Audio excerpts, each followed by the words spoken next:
Alright folks, hope you're keeping safe out there. Today I'm taking a look at the Transformers Legacy / Kingdom Blaster figure.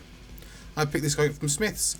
I actually picked up the Kingdom version because the Legacy version costs an extra £3 and it's the exact same figure, so why would you do that when you can get this one? The design of this figure is fantastic. It's the classic G1 Blaster shape and design in a modern, highly articulated figure, up to par with everything else we've had since Siege really. And speaking of Siege, this figure is loaded with 5mm ports for your Battlemasters or accessories, stuff like that. Only real gripe is, well, one, he's got none of those little impact pimples you can put blast effects on, and secondly, his gun isn't blast effect part compatible. Not really a big thing, but I really don't like the idea of modern or upcoming figures not being compatible with the blast effects, because that was a really great idea and it's a shame if they drop it. Comparing him to some other recent Transformers, he looks really great alongside the Legacy Bulkhead, the Earthrise Optimus Prime, and even the Earthrise Cliff Jumper. He's a fair size figure and he's actually pretty much the correct size for the character in show. And just like in the show, he transforms into a classic 1980s boombox. Comparing, well, if I had it I would compare it, but having owned the Netflix Soundwave, I can honestly say this is a much better transformation. Makes a much cleaner, much tighter transformed mode.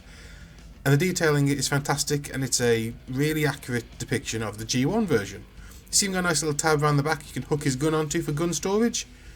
Nice to have parts, folded away back there. And just like the G1 version, the cassette opens up, or the cassette player opens up to reveal a little cassette inside. And yeah, that does everything you want a blaster to do. The only thing I kind of wish it came with is a little version of him. Kind of like that little version of Soundwave we got in the Centurion Drone accessory pack. Just a little version of Blaster in his boombox mode to, I don't know, put onto your other Transformers in vehicle mode or have be carried around. And speaking of that cassette inside, his chest is openable. There's a little button at the front, and really coolly, you can actually push the button himself, and inside there is the main accessory he comes with. A little, I'm not going to say Micromaster, it's the same size as, well, kind of Micromaster, the same way that the Siege versions of Soundwave's cassettes were technically Micromaster scale. Anyway, it's the same size version of Eject. Eject here is a very small Autobot, cast in this strange sort of Energon blue transclearant plastic. I think it kind of works okay. I'm not really worried about it breaking. It seems to be very strong, like translucent plastic. It's actually really well articulated with a bunch of universal joints and ball joints, and overall, he's actually a really charismatic little fella. As I say, he's small. Compared to some of the core class figures I've picked up recently, he's a heck of a lot smaller. I'd say probably half the height and a third the mass, but apart from that, really fantastic.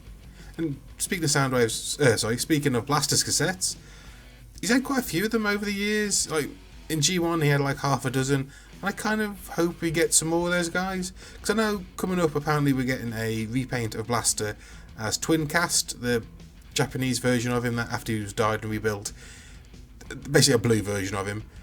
And I kind of hope he comes with some other ones. Like I think probably they're going to take the Eject mold they've done now and maybe just dye it, or should I say cast it in a different colour, because like in G1 you had Eject and the exact same mould was done in black for Rewind, and so I can quite easily see them taking the mould and just doing it in like a black or dark grey plastic, and they get an easy rewind. But there are of course other options. Steeljaw hasn't had a figure since the proper official mainline figure since G1. Be great to have him. Ramhorn, exactly the same, except he had actually a Titan Master figure, which was actually a really nice figure. Kind of tempted to maybe track it down to go with Blaster now that I've got him, because I think they'd look really great together. Even some of the more obscure ones like Stripes, I think they came with Twin Cast, and he actually had a figure in the Power of the Primes / Titan Master era. I think it was Power of the Primes, I'm not entirely sure, but it'd be easy to do. You just take that Siege, or rather the Earthrise actually, because that's a bit more cat-like version of Ravage, and just change the colours on it and give it an Autobot symbol, and bing bang bosh, you got the figure. Yeah, anyway, that was just it. Quick review. Amazing figure. If you can find him, I recommend getting him. I recommend getting the Kingdom version over the Legacy and save yourself £3. But even if you can't get the Kingdom version, the Legacy version for £30, I'd say probably still a real good bargain. Anyway, that's it folks. Hope you enjoyed the video. If you did, please leave a like, leave a comment, and if you're not subscribed, please subscribe for more videos. And until next time, I want you all to stay safe, stay sane, and keep on rolling.